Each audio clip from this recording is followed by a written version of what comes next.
we have with us Andy Ridling. He's the Director of Business Systems, or is it Business Solutions, or is it just BS, Andy? It's BS. With the Hess Collection.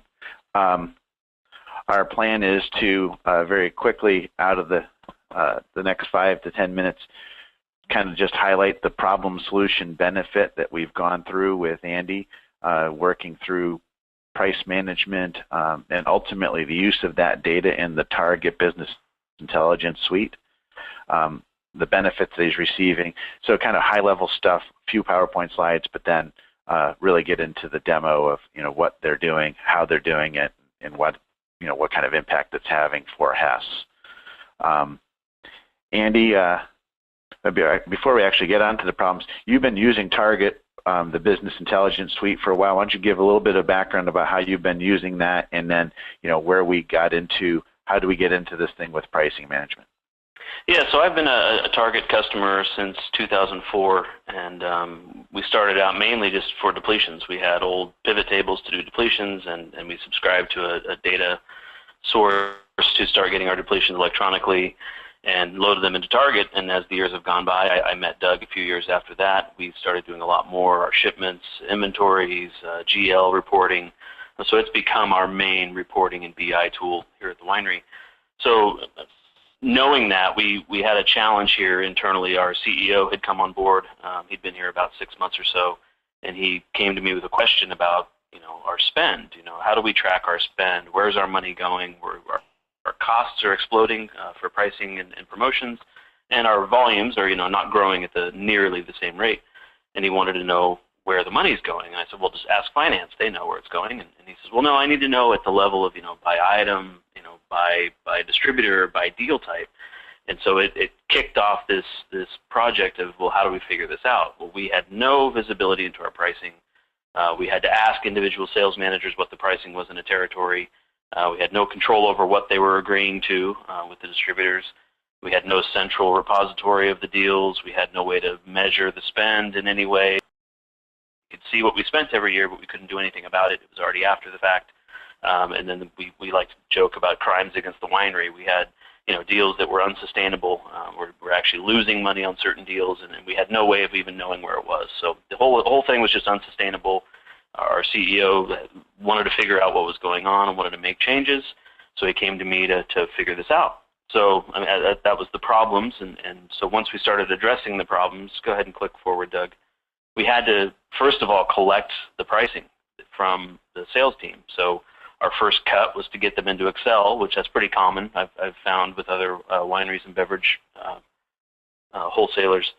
To get them into Excel to at least get some sort of framework built of how the pricing looks. So we had our sales managers go for each distributor / state. Some states have multiple distributors, but more often than not, there's one per state. They had to collect for every item the pricing for that state and put it into Excel. That was the first step.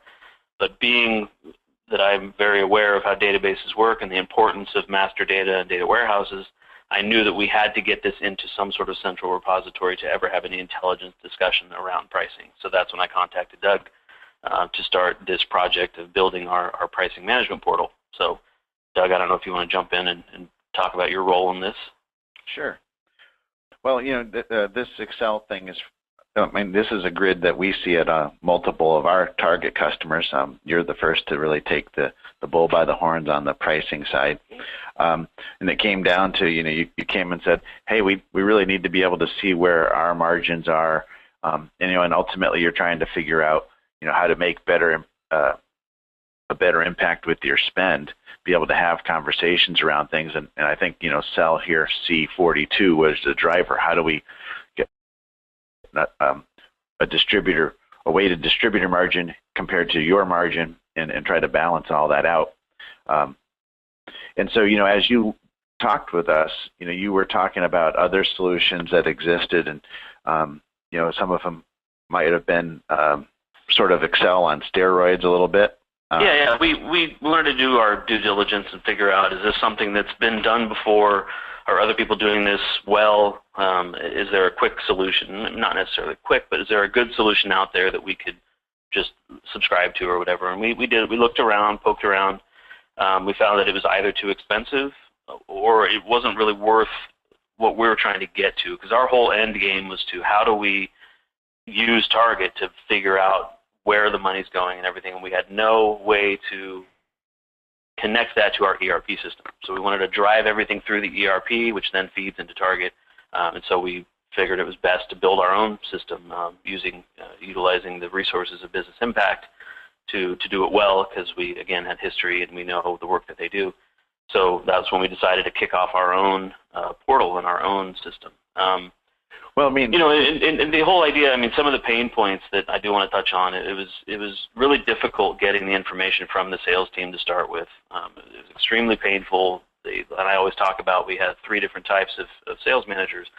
There's number one, that they didn't know their pricing, which is dangerous. There's second type that they know their pricing and they do not want us to know the pricing here at the company, at the winery, and which is dangerous in itself as well. And the third type is people are just too busy. They didn't want to take the time to sit down and collect the information. So collecting it was painful, but as we've moved forward here and had the portal access, which we call it the PMP, Pricing Management Portal, but it's really just our repository of pricing. Go ahead, and Doug, if you want to. Sure. Well, this is, and this is actually not Hess's, of course. We've changed the names and changed the numbers to protect the innocent. The distributors, of course, are real, because they're the same distributors that, not only do you use, Andy, but our other customers use and are used across the country. The idea here was that it needed to be simple. It needed to be Excel look and feel. And, the first part of this is, not only was this about collecting your pricing, but it was about being able to use that pricing information in some way to make better decisions. And, as we tried to talk about an ROI on this, we talked about, well, getting the pricing will make a difference because it'll make people aware of their pricing, but it'll be the collection of the data and the use of it through the Target BI tool later that will really drive things. But let's take a look at how we collected it in the first place. Well, why don't we start here with Colorado. First of all, it shows you all the current active deals that are in place. We could go to deals and just run it by product, but in this case, why don't we pick it by distributor? But in here, every product, every brand, as most people think of it, label, it's not vintage specific, is going to have a list price and is going to have deal pricing with it. This will be from the price to the retailer, whether it's at a case price or at a net bottle cost, whether there's DAs with it, any particular deal we can open up, and it will pop open. It'll give us the terms or the dates of the deal. For you at the Hess Collection, fiscal year was important. We can go down to date level, but you guys were like, hey, it's going to run from month X to month Y, typically for the fiscal year. Here, go through these other terms here, Andy. Yeah, so every item has to have a frontline/list price. Everybody in our industry knows that that's usually false, but they have to have a starting point that the distributor uses as a frontline price. And on that frontline deal, that list price deal that we have set up, is where your FOB lives. So you enter your FOB of what you're charging the distributor. The laid-in cost is calculated by taking the freight and tax for each state. That calculates your laid-in cost, and that's what distributors use to determine what they're paying for the wine. They put that all in their top line. And then you have your price to retailer, which is what the retailer is going to be paying for this on this particular deal. And then there's the different deal types. So in certain markets you have SPAs, which are one way, and then there's DAs, which are depletion allowances. And the depletion allowances are what we care about most in this system. We do have an idea of how to connect the SPAs for an invoicing as a secondary level, because there's only a few states that do that. But the DAs is the most important part. But then you have your suggested retail, which is for that price point or that price to retailer, what the suggested retail price would be. And the percentage of business has always been a bit of a question mark, because it was, for a while, we had to kind of estimate how much business was going out at this price point. But we had no way of really knowing without the distributor telling us what that was. And, we all love distributors. They're all nice people. But we wanted to know for sure how much is going out at a particular deal, which drove this project to begin with. And that's where the invoicing comes in. But the checkboxes at the bottom are an important piece as well that we added after the fact, because we wanted to know how to segment our deal types based on channels. Certain states you can't channel price, so you can check all, and it will apply to all deals, or all channels will be applied to this. You know what I'm trying to say, sorry. But for there are certain instances where you can channel price, you only want to check the ones that matter for that price point. So is it your on-premise national account by the glass? Is it your on-premise wine list? Is it your off-premise chain price? Is it your military price? For whatever deals, or for whatever channels it applies to, you check a box so that we can then segment that later to determine how much, what are my deals, show me all my deals for my on-premise national account. So when you're dealing with national accounts, they all like to know what the pricing is for every state, so you can just run them a list and say, here's all the pricing for every state for this particular item, and it's just an easy way to segment those deals. So that was important to us to get to as well. But so where we're going with this is all great. This is a nice repository. This is a reference point. Anyone can log in here and look at the pricing by state, by brand, by size, by, you can filter any way you want to go. But what we cared about the most was how do we manage the business using this information. So we built the invoicing side of this, where we actually will pay our DA invoices through this system. So go ahead, Doug, and start one of those. Sure. So we're going to click on Enter DAs here. These bills typically would come into your AP, Andy. And yeah. So beforehand, what would happen is actually the sales managers would receive the bill. They would handwrite on the bill how much money goes to what particular item. Sometimes they would just straight line it across, 20% here, 20% there, 20% there. There was no real control over how they managed that. There was no quantities associated with it. So what we're doing, and then they would email that and or fax it to our AP clerk. She would then create an invoice in the system and pay the invoice. So a lot of man hours spent just creating the invoices themselves. So what we've built is, go ahead. And those invoices are going to get created this way as well, but as you did that, it didn't necessarily capture the deal level. It didn't always capture your label level. Sometimes it was only at a brand level, and this is going to do something completely different for them. So here we're going to create an invoice for Beverage Distributors, and this is going to memorialize the crimes against the winery, right? Correct. So we'll put in the date here, 21, 2015. And one of your hopes was that this would speed up, because you wanted to automate this, and this was really a first step. Ultimately, you'd like to see invoice level data coming through and actually automate through, and that'll be the next step off of this. So. Mm-hmm. And so the due date is very important. That will actually drive, we use Navision as our ERP system. That will actually drive the invoice date in Navision. So when she runs I want to run my checks for the week, it's going to auto collect the ones that she thinks should be paid now. So that date is very important to this process. So as you're entering an invoice here, and anyone working in our industry who knows about invoicing has probably seen some, they're pretty long PDFs usually. You've got a discount rate, you've got a DA amount, or a price or something. There's always some indicator of what deal is being used. And we've given the sales managers the deal description field, which is a free-form field, that they can type in what they think the deal is, so that they have a reference point that, oh, that's my Safeway, or that's my on-premise by the glass, that's my particular account, here's what this deal means to me. So that when they're paying the bill, they have a reference in their mind of what they're looking for. And then you enter the quantities that are actually being depleted at that price point and being billed into the field there. So there's an actual quantity associated with what we're paying for. And as you're going along, we decided to have the sum at the top so that they could. So go ahead and talk about the finance aspect of that, Doug. I think that's important. Yeah. So one of the things that we've gotten pushback about this is that, hey, one of the nice things about the other pricing systems was that it was great. It gave us better access to the pricing, but finance is a very detailed thing, and having sales managers put in this kind of information, how can you be sure that it's going to be right?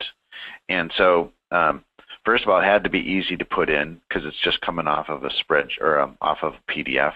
And then the second part was there need to be some kind of check some way to look at the top of the invoice and say, hey, we've got the right numbers as we go through here. Now, the process of sticking it or integrating it with the accounting system can be two-step or one-step. It can be two-step in that it feeds the accounting system and then finance gets to check it off, or it can be one-step in that it goes straight through, and if there's a mistake, finance gets to correct it. We've found that that's a nice to have because some people don't want it to auto post. Other people really are, hey, if we're automating this, let's let the sales managers be responsible for themselves. What's been your feedback here at Hess on that? Well, at Hess, we allow our sales managers to manage their own budget and manage their own spend. So they have full access to spend against what their budget and what they think is right to do. So they verify that everything's accurate.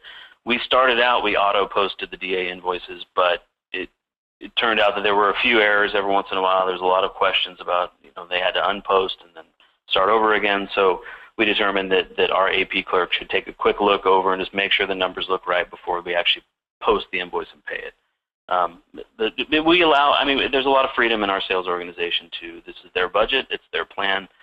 It's our job here to analyze the data, and we'll get to that once we get over to target. But it's our job to kind of look through and make sure things are looking good, and then bring it to their attention. So we have a pretty good separation of needs there. I don't know if you saw that there, but there's a deal for target, wrong target. So I'm going to submit this invoice, Andy. I've scrolled all the way to the bottom to make sure that we've gone through the entire bill. I'm going to click submit. And that was by design. We wanted to make sure that when they do submit, they really mean to submit. They can save and go back. There's other things they can do at the top there as they're going along, because sometimes you get interrupted when you're putting through an invoice. But then here, once they submit, they have until that evening to unsubmit. So if they made a mistake and they realize it a couple hours later, it's a batch that we pick up every night in NAV to collect these invoices that have been submitted. And they can always come back and view their invoices, but we're going to see how they see them in just a few minutes in Target. So the reaction that you told me about with your sales team, Andy, was that your team thought this initially was about as cool as licking the undersides of subway benches. Yeah, they thought it would add more work to their plate. It didn't matter how much convincing I tried to do. They felt that handwriting on invoices was more effective use of their time for whatever reason. So after many, many hours of trying to convince everybody, once we finally launched the invoicing function in the PMP, the first phase was we just needed to collect the pricing. So that took us some time to get the deals into the system, to get their adoption of actually looking at the interface. Adoption was the biggest piece in all of this. Because if we didn't have a champion there, we didn't have adoption there, it didn't matter what I did to try to convince them it was important. So getting them adopted in here, and then we set the invoicing up, where once they were ready to put the invoicing in, one of my staunchest critics, a good friend of mine here, we've worked together for 12 years now here. He's our Eastern Zone Vice President of Sales. He's always been the loudest critic, and in a friendly way, but always busting my chops about this. So I finally said, okay, well, why don't you get an invoice, email it to me, let's get on a GoToMeeting, and let's put it through the system. I'm just going to show you what it is, and you can give me your opinion. He's always my guinea pig because he's going to give me an honest opinion. So we started entering the invoice. I put some quantities in there. I went down line by line, and he stopped me mid-sentence as I'm going through the invoice, and he said, you know what, this is amazing. And since then, that was the adoption, and he could drive that down to his team, and it's been an important turning point, and we have not had an issue since. And actually what it drove was his next question was, well, when can we do all of our other invoicing through here? So, which he didn't realize that we were already planning that function, because I'd thought a step ahead thinking, well, this is so easy to do here, why don't we have all the invoicing go through here? So with the distributors, we pay for, we pay for samples, we pay for printing fees, POS materials, all kinds of other things. And so we determined that it was important to have the other invoicing in here as well. And it drives just the same way as the other one does. But there's different categories for things we support. So promotional wine, printed materials, free goods, incentives, things like that. So they can enter those amounts in here as well, and they go to NAV too. So I don't know if you want to touch on this more, Doug, but. Yeah, well, the big difference here, of course, is that you may not have it to a pack size or to a bottle size. It may only be to a brand, or it may be to a brand and a label. This list is configurable, so if you've got other types of expenses that you decide later on that you want to add, we can come back to it. But let's go ahead and stick chain demos in here for. And every single one of these expense types ties to a GL account. That's the important piece. Yeah, and so we'll add another one here. And so if we pick samples, we'll say 300, and then we can say Americano and Malbec Blend and Kroger.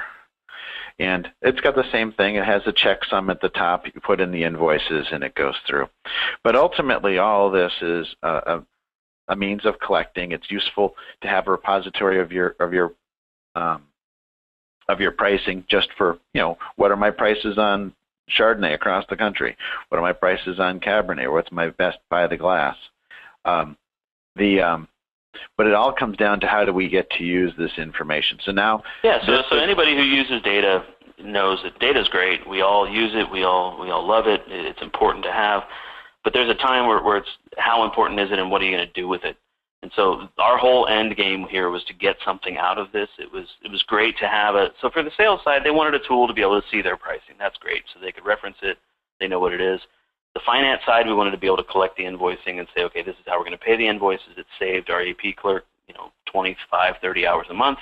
She's freed up to do other things. So that's all fine and good, and that's great. That's been a great benefit. But we wanted to see what it's doing and what our business actually looks like by collecting this information. So that's where Target comes into the equation. Now, Andy, before we get started on looking at some of the DA information, I've mocked up a couple of your dashboards. You guys have been such a successful Target user. I thought you might want to walk through. This is the Target Anywhere client. This is intended for web usage, iPhones, iPads. There is an actual mobile app, but this renders nicely. You can see here. I'll pull this up, and from here. It's because you guys changed your fiscal year, so this is mocked up data, but it's still based on your fiscal year. So we will pick June 30th. And so everything in Target has different kinds of rendering. They are interactive, so if we were to pick a particular product, or we can scroll down here, I'm guessing red means it's a bad thing, you're almost out. Green's good because you got some inventory. Yeah, so you can click around. So in some basic Target functionality, you can drill onto any one object, and it will change the object.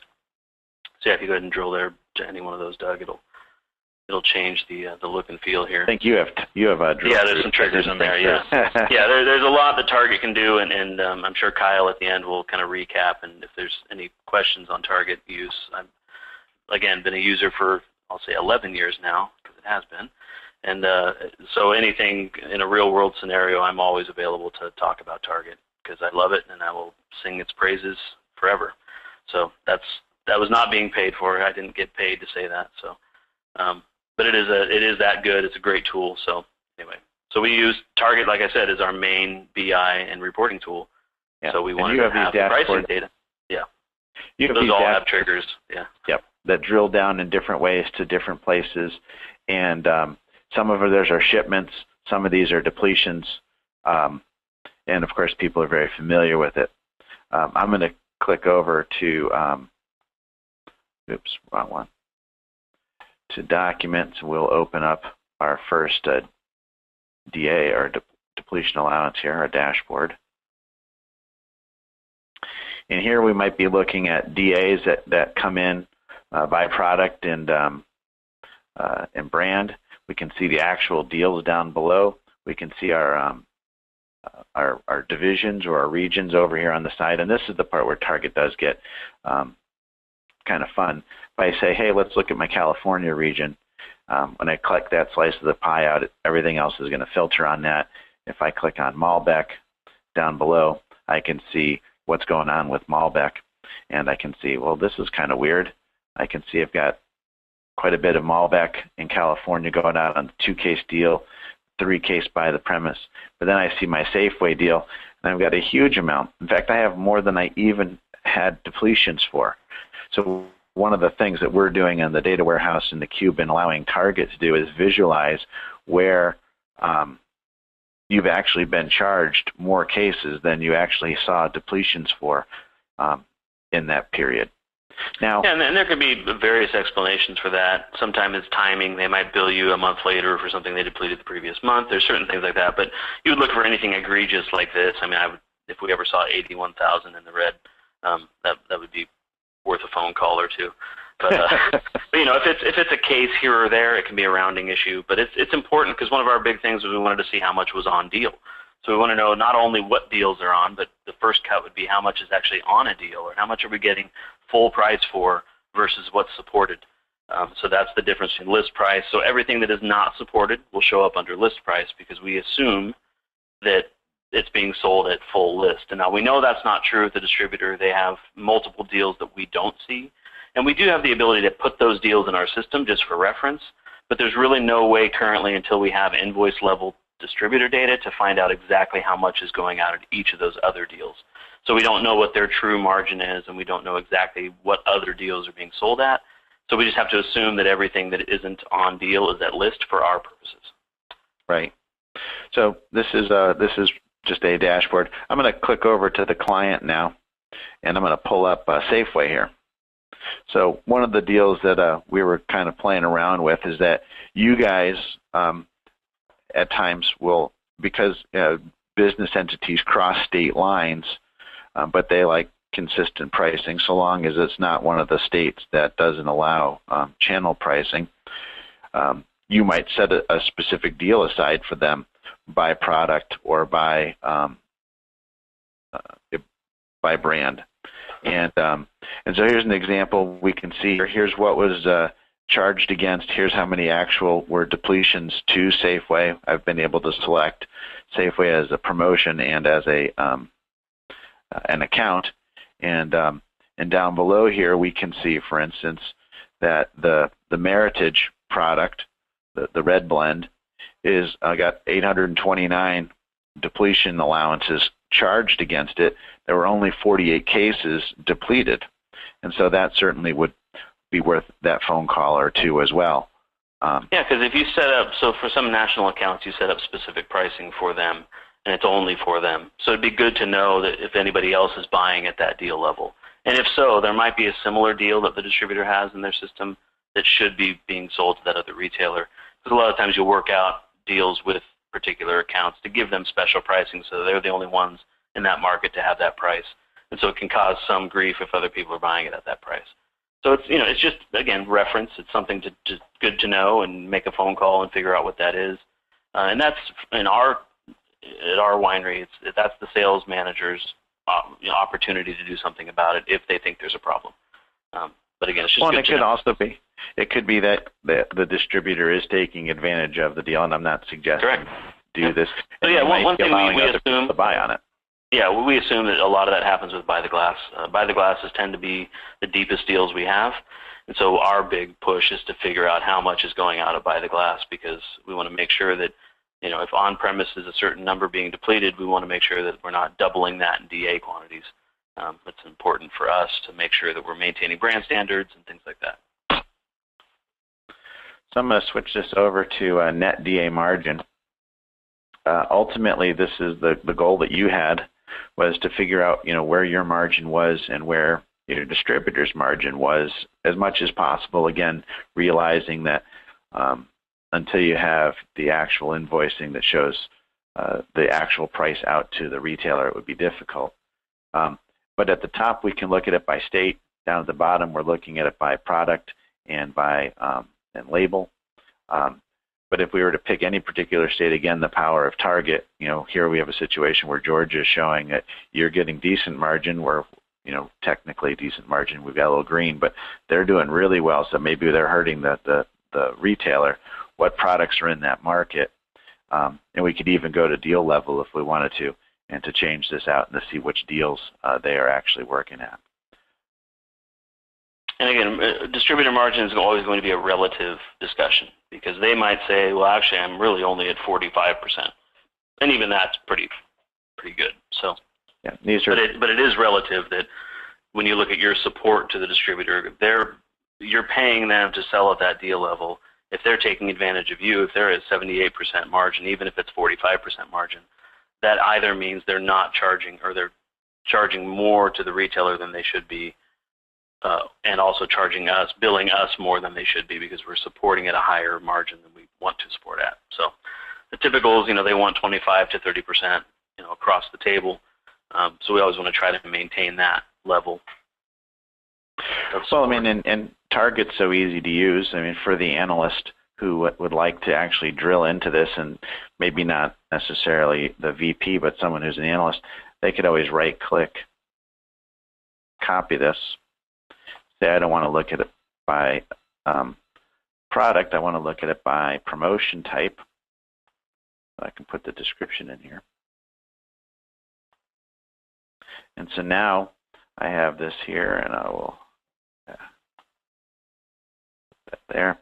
And if I pick Cabernet, I can actually go down to the deal level and see where the spend is and so on. And so in this case, it looks like most of them came through at list price. So that's why it looks like such a high margin for them. So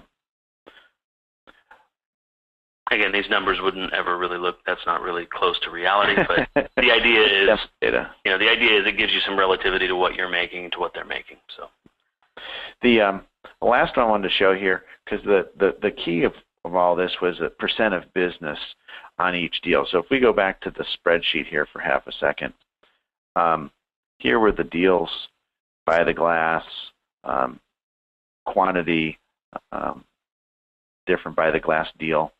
And down at the bottom, these were estimates of what the percentages were that you were expecting to go out on each of those deal types. And some of the distributors were very, very accurate with that info, but a lot of it was guesswork. Either our people guessed or they asked the distributor and they guessed. So it was kind of a fictitious number. So from here, if we pick a distributor and follow the directions that are plainly written here, let's go ahead and pick California. And then number 2, let's pick a product. Let's pick Malbec blend. Well, that's not got a lot. Let's pick a white blend. We can actually drill down and get to the deal, but also the percent of business on that deal, and even have it visualized for us here. So if we decide to change and want to look at how white blend is doing at other states, I can actually drill back and see the other states that it's at. So the drilling works in multiple directions here. So again, kind of a nice power of target. Now, what is the goal for Hess as you now have the actual data coming through your system? Yeah, so what we're doing this current fiscal year, now all the invoicing is being processed through our PMP interface starting July 1. It was a requirement. So they had half a year to get familiar and go market by market and start doing it that way. Well, the deadline is July 1. They start invoicing everything through the PMP. So our next task in my department, the BIS department, is we're going to pick 6 states this year because we feel that's a consumable amount, and we're going to do a deep dive on each of those individual states to understand their pricing to the consumer level. A lot of times we get caught up in the distributor winery relationship that we forget that people are actually pulling our wine off the shelf or ordering it on a wine list. So we want to start there and do some surveys in the market that we're working with to determine what the shelf price is.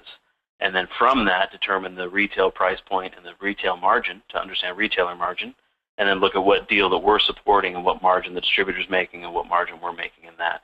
And then make suggestions to our sales teams to figure out a way that they can start optimizing their price / sweeping the pennies.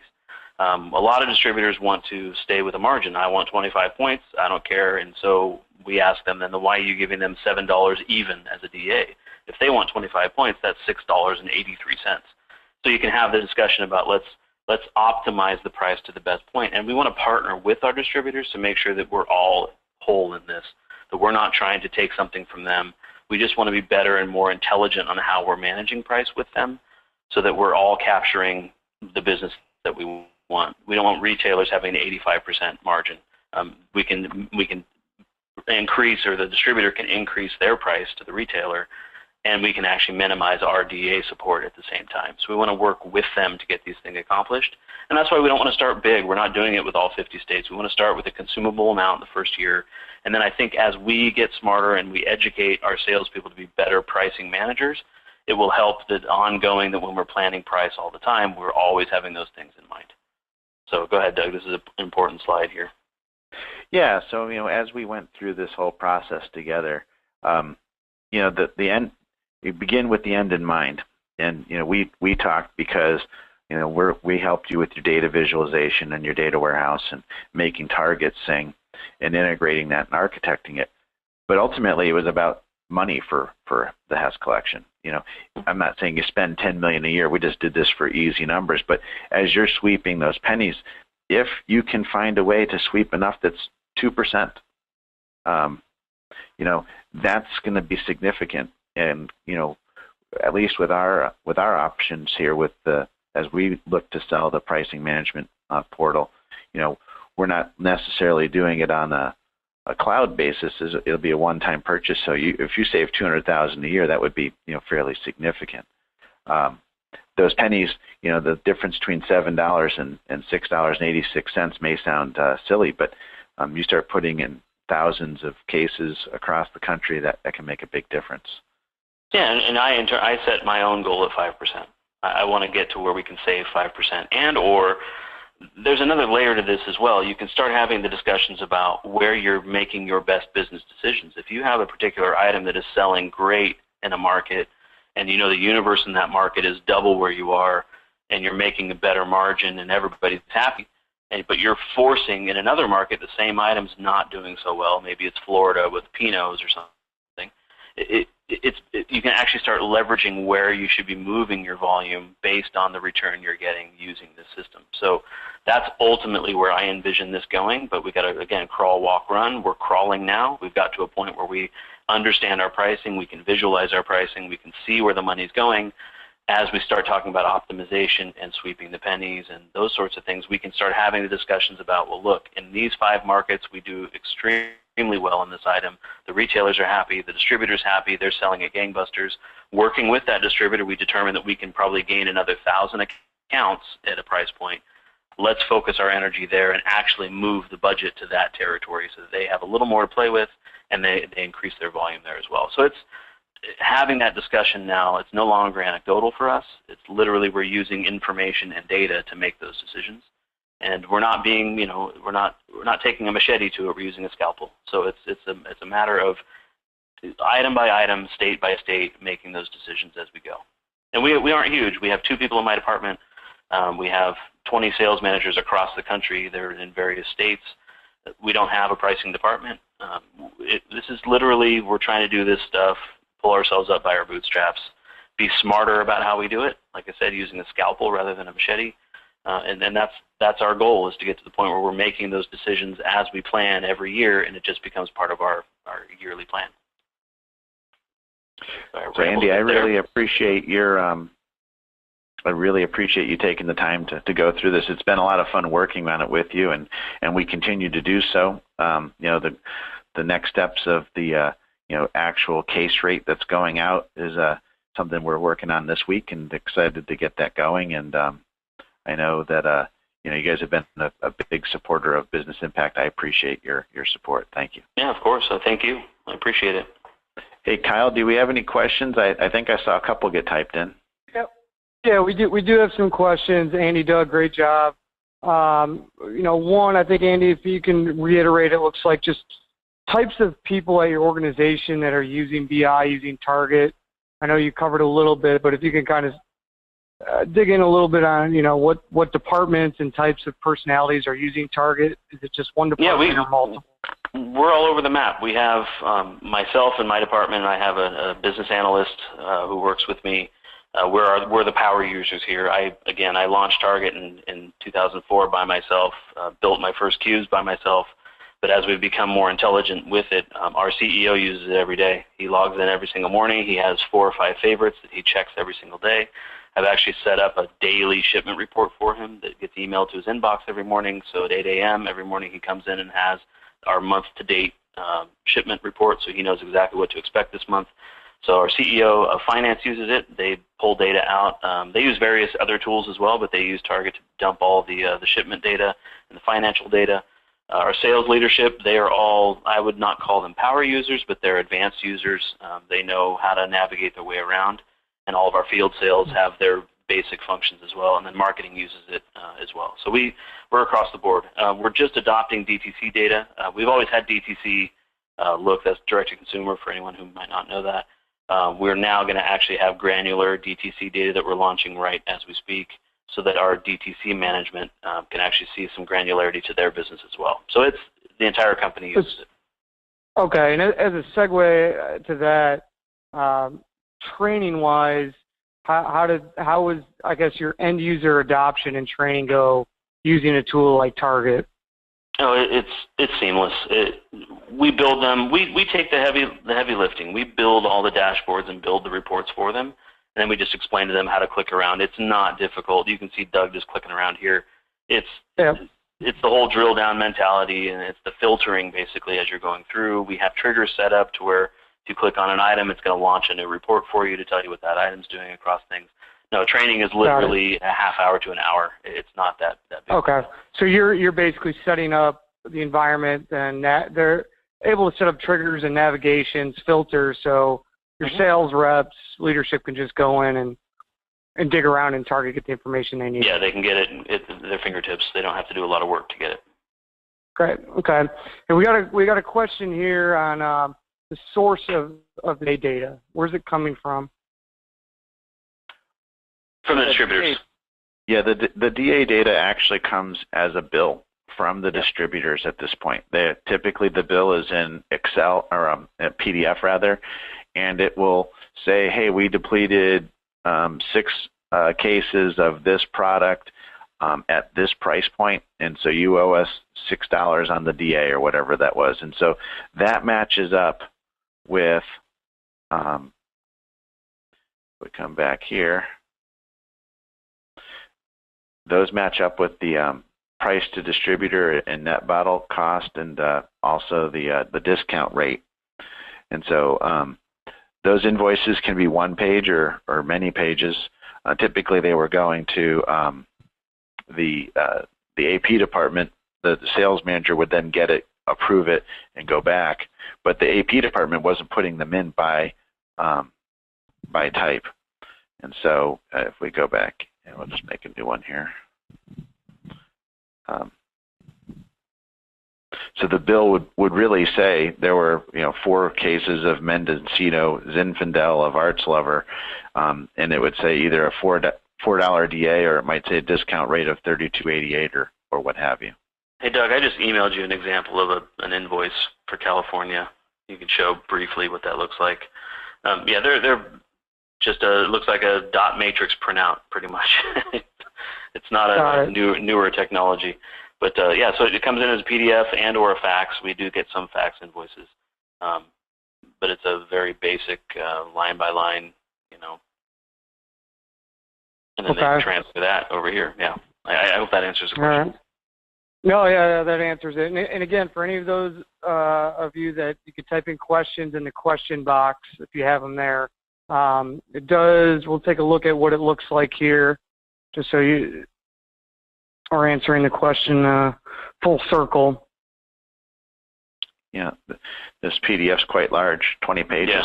Yeah, yeah, the first couple pages are some other things, but yeah, that's basically what it is. You would have your deal, you have your discount rate, your chargeback amount, and anyone who does invoicing or is familiar with how the distributors charge us, they'd be familiar with this layout. So every distributor is different. They have different methods. So ultimately, our goal is to try to get this electronically from them so that we can pre-populate the quantities in the PMP before we pay it. And they would just have to check it to make sure that the total matches and all that. Now, that's a step that I would love to get to, and we're going to need some support from the distributors to get there. We've had initial conversations about that, and they understand the importance. What we're trying to say is, look, it'll speed up our payment process. We want to make sure that the depletions match, and then we'll pay the bill. And they're always happy to get their money quicker. So we're trying to dangle the carrot there for them, but we'll see where that goes. Great. Okay. So again, Andy, Doug, thank you very much. That was awesome. Have a great day. Bye. All right, you too. Bye-bye.